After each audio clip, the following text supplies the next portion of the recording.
तो सबसे पहली और प्रमुख खबर है दिल्ली से जुड़ी, देश की राजधानी दिल्ली से जुड़ी, जहां 2000 करोड़ के घाटे का ये खुलासा हुआ है। जी हां, कैग की रिपोर्ट अब सामने आ चुकी है और इस कैग रिपोर्ट में कई सारी बातों का खुलासा किया गया है, जिसमें कुल मिलाकर हम देखें तो 2000 करोड़ के घाटे का भी खुलासा है।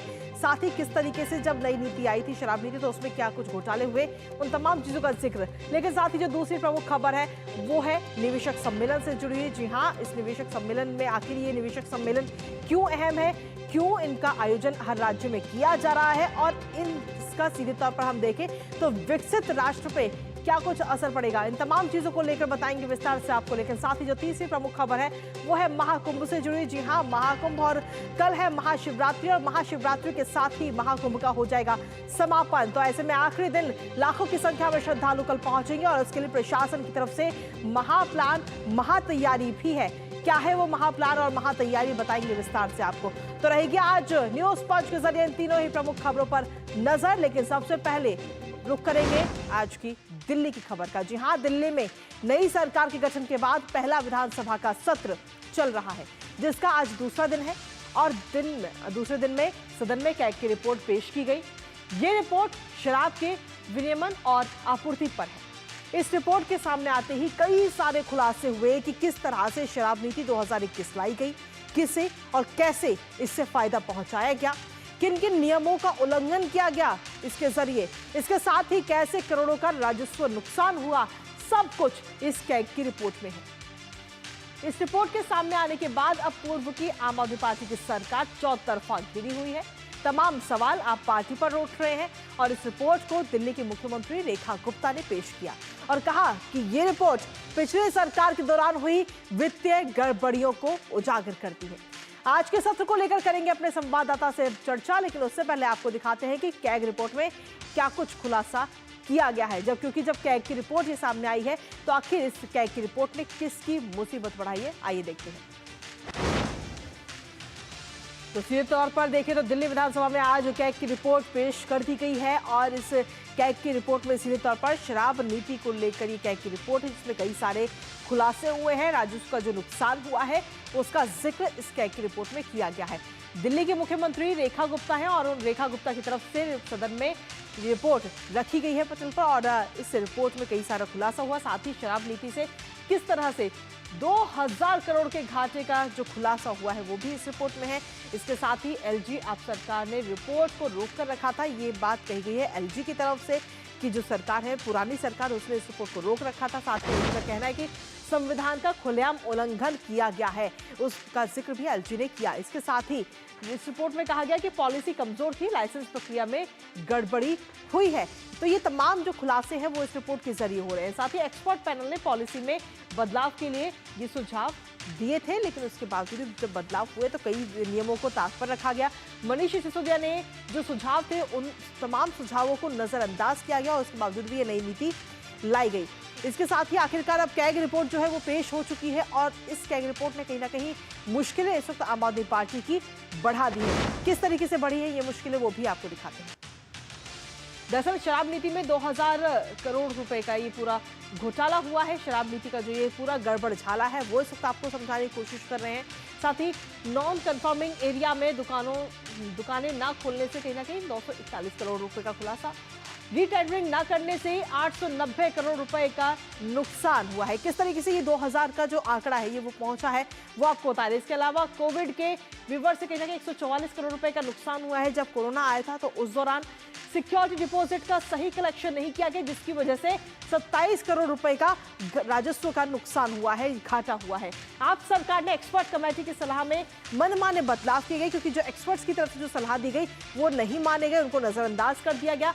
सरकार की 377 दुकानों को हटा करके 849 लिकर वेंड्स बनाए गए, दुकानों को बढ़ाया गया। 22 निजी संस्थानों को भी लाइसेंस दिए गए, जो प्राइवेट कंपनीज हैं उनको भी लिए लाइसेंस दिए गए थे नियमों के मुताबिक, जो बिल्कुल भी नहीं है। इसके साथ ही बड़े फैसले बिना कैबिनेट अनुमति और एलजी के सुझाव से ही लिए गए। दिल्ली के अंदर अगर कोई भी आपको बड़ा फैसला लेना है तो वो एलजी से आपको पूछना पड़ेगा, लेकिन यहाँ पर ऐसा नहीं हुआ है। हमारे साथ में हमारे सहयोगी शैलेंद्र इस वक्त जुड़ गए, सीधा उन्हीं का रुख करेंगे। शैलेंद्र, सीधे तौर पर अगर हम देखें तो इस रिपोर्ट में कई सारे खुलासे हुए हैं, किस तरीके से करोड़ों का राजस्व नुकसान हुआ है दिल्ली को, वो इसमें सामने आया है। और इस रिपोर्ट के सामने आते ही कहीं ना कहीं जो पूर्व की आम आदमी पार्टी की सरकार थी उस पर तमाम सवाल खड़े हो रहे हैं और सवालों के घेरे में चौतरफा घिरी हुई है आम आदमी पार्टी। देखिए कृतिका, बीजेपी जब आम आदमी पार्टी की तत्कालीन सरकार पर, केजरीवाल पर आरोप लगाती थी, तब केजरीवाल और आम आदमी पार्टी ये कहते थे कि ये बीजेपी एक राजनीतिक दल के तौर पर उसका काम है और वो जो आरोप लगा रही है उसमें तथ्य नहीं है। लेकिन कैग की जब कोई रिपोर्ट होती है, एक संस्था है जो तमाम आंकड़ों को सामने रखकर उस पर जांच करके वो रिपोर्ट सामने रखी जाती है। और अभी तक ये नियम रहा जी कि कैग की रिपोर्ट्स सदन के पटल पर रखी जाती रही। और पिछले 10 वर्षों में केजरीवाल सरकार, आम आदमी पार्टी सरकार और आतिशी ने ये नहीं किया। इस बात को लेकर हाईकोर्ट से भी एक तरह से फटकार लगी और बीजेपी इस भी सवाल को उठाती रही। अब जब रेखा गुप्ता की अगुवाई में बीजेपी की सरकार बनी है, पहला प्रतिवेदन सटल के पटल पर रखा गया है और उसमें तमाम वही बातें हैं जिस बात को बीजेपी लंबे समय से उठाती रही है कि शराब नीति में एक घोटाला हुआ था। हम जानते हैं कि अरविंद केजरीवाल को जेल भी जाना पड़ा था, मनीष सिसोदिया जेल गए थे। तो ऐसे में अब बीजेपी के वो आरोप पुख्ता हुए हैं क्योंकि कैग की रिपोर्ट भी वही बात कहती है कि 2000 करोड़ से ऊपर का राजस्व नुकसान हुआ, तमाम नियमों की अनदेखी की गई, एक कंपनी को कार्टेल बनाने का मौका दिया गया, 70% बाजार में हिस्सेदारी 3 कंपनियों को दे दी गई, मुनाफे में मार्जिन बढ़ाया गया और राजस्व नुकसान हो गया। यानी कंपनियों का मुनाफा बढ़ा, सरकार का मुनाफा घटा, नियमों की अनदेखी की गई, 2087 करोड़ का नुकसान हुआ। इस तरह की तमाम बातें जो पहला प्रतिवेदन रखा गया है शराब नीति पर, शराब आपूर्ति और पर, उसमें कहा गया है। तो अब बीजेपी कह रही है क्या इसीलिए आम आदमी पार्टी इस कैग रिपोर्ट को सदन के पटल पर नहीं रखना चाहती थी, उससे बच रही थी। और अब जब उसे पता था कि आज कैग की रिपोर्ट सदन के पटल पर रखी जानी है, तब बाबा साहब के बहाने जिस तरह से हंगामा कर रहे थे, जबकि सब जानते हैं कि सीएम रेखा गुप्ता के कमरे में बाबा साहब की तस्वीर भी लगी हुई है। सिर्फ जिन नियमों का पालन नहीं किया गया था केजरीवाल और आतिशी के समय, यानी मौजूदा राष्ट्रपति और प्रधानमंत्री की तस्वीर नहीं लगाई गई थी, उनकी तस्वीर भी लगा दी गई है बाबा साहब और भगत सिंह की तस्वीर के साथ। तो ऐसे में ये एक बहाना खींच दिखा रहा है आतिशी का, आम आदमी पार्टी का। ये भी आरोप आज हम देख रहे हैं कि बीजेपी के विधायक लगा रहे हैं। और कैग की रिपोर्ट में तमाम सिलसिलेवार तरीके से तथ्य तो सामने रखे गए हैं। आप कुछ कहना चाह रहे हैं? जी, लेकिन साथ ही शैलेंद्र, अगर हम देखें तो इस रिपोर्ट के सामने आने के बाद में क्या आम आदमी पार्टी की तरफ से अभी इस मैटर को लेकर या यूं कहें कि कैग रिपोर्ट को लेकर किसी प्रकार की कोई प्रतिक्रिया, क्योंकि आप खुद वहां पर मौजूद हैं? देखिए, एक प्रक्रिया होती है, बात कह रही है आम आदमी पार्टी के नेता विधायक कि कैग की रिपोर्ट रखने की तो प्रक्रिया है, वो उसको फॉलो किया जाता है, इसमें नया बात क्या है।